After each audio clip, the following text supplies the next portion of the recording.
आइए अब नजर डालते हैं विकसित भारत संकल्प यात्रा से जुड़ी खबरों पर।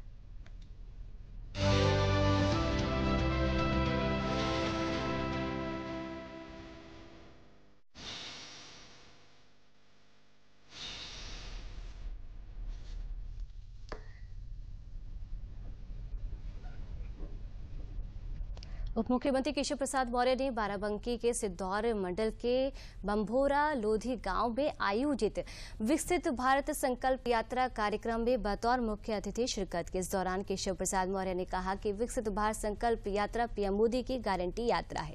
इसमें गरीब, किसान और नौजवानों के कल्याण की सभी योजनाओं से संबंधित स्टॉल लगाकर लोगों को योजनाओं के प्रति जागरूक किया जा रहा है। प्रधानमंत्री नरेंद्र मोदी का मकसद विकसित भारत संकल्प यात्रा के माध्यम से उन सभी लोगों तक कल्याणकारी योजनाओं का लाभ पहुंचाना है जिन तक अभी योजनाएं नहीं पहुंच सकी हैं। इस दौरान डिप्टी सीएम ने 2024 के लोकसभा चुनाव में भाजपा के हैट्रिक लगाने और विपक्ष के घमंडिया गठबंधन को चूर चूर करने की बात कही।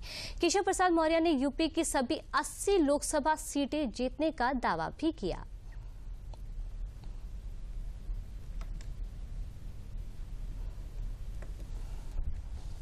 विकसित भारत मेरा संकल्प यात्रा ये मोदी की गारंटी यात्रा है।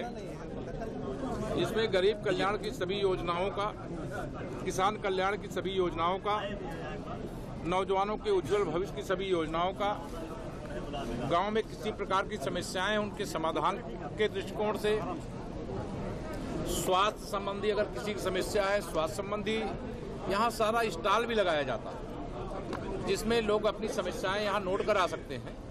और माननीय प्रधानमंत्री जी ने कहा है जिन गरीबों को जिन योजनाओं का लाभ मिलना चाहिए था, जिन्हें मिल चुका है, उनको बधाई है। जो बचे हैं उनको भी हम देने का काम करेंगे। यह मोदी जी का वादा है और मोदी जी ने कहा है कि मोदी की गारंटी का मतलब गारंटी की भी गारंटी है। 24 में हैट्रिक भी मारेंगे और 2024 में 2014 का रिकॉर्ड तोड़ेंगे, अर्थात जो 80 लोकसभा सीटें, सभी 80 लोकसभा सीटें जीतेंगे और घमंडिया गठबंधन का घमंड जनता चूर चूर कर देगी। हमने ब्लॉक में बीएम से बात की कि सर हम लोग शहद का उत्पादन करना चाह रहे हैं, क्योंकि हम लोग सर फील्ड वर्क का काम करते थे तो कई ब्लॉकों में जाकर देखा तो वहाँ शहद का उत्पादन हो रहा था।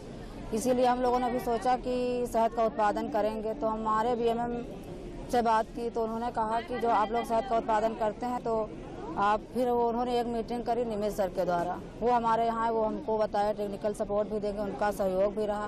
फिर उन्होंने कहा कि आप लोग एक संगठित होकर कई महिलाओं मिलके एक वो जो है क्लस्टर बनाइए, उसी के द्वारा आप लोग जो है हनी का काम शुरू करिए। तो हम लोगों ने फिर अपने क्लस्टर में कम से कम 250 महिलाओं को इकट्ठा करके उनके समूहों से CIF का पैसा भी ट्रांसफर करवाए।